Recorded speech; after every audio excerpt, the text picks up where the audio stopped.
We are ready to believe you. We just saw Ghostbusters Afterlife. What?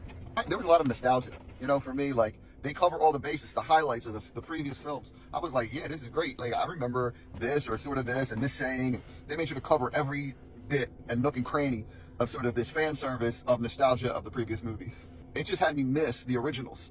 It didn't, for me, it didn't like go, wow, Ghostbusters is now better because this movie happened. This isn't like, oh, I'm super excited for what the new Ghostbusters is going to be like. Right, there is definitely not like this. You're like, oh, remember the old Ghostbusters? Right. Damn, that was good. That was so good. This sort of went more towards, I would say, kids, like children. Yeah. So well, don't you think that the first Ghostbusters also? No. It was more Ghostbusters. The originals were more vehicles for the comedy of the comedic actors and the leads. It was just like, oh, this is just where we're going. This is just happens to be what we're doing, but we're really just these funny people. I mean, this movie was funny. It was all appropriate comedy, but it was funny. Funny for kids. Yeah. I mean, I'm 22. It had some humor that made me laugh too, but overall, I actually like the special effects from the movies in the 80s better. I thought it was like better. Like I was like, oh, because even though it was like claymation or stop motion or whatever they did, the effect kind of made like it feel otherworldly. And I'm not interested in really future stories if they go in this direction. I mean, you have these little kids effectively replacing the Ghostbusters, and then you get Paul Rudd on the screen, who's like amazing. Like he's really great, but he's there's something about the characters and the acting and the actors from the previous movies. There's such a charm there. It was nowhere near what the Ghostbusters movies are. I give it a 60 because it was entertaining somewhat. What about you, honey? You loved it? That's brutal.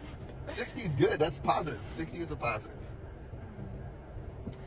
I liked it. The first 20 minutes or so, I was like, this is corny. This sucks. But it was necessary for us to get the story that we got. And I felt that I'm a person, I've seen Ghostbusters when I was young. So I remember more like the feeling of Ghostbusters rather than the details of the story. And I was definitely brought back to, it was very Ghostbusters-y. And as soon as those things kind of started to happen, I really enjoyed it. And I thought that the kind of action scenes were fun. The plot made no sense. It feels so good. I loved the ending. It was beautiful and great.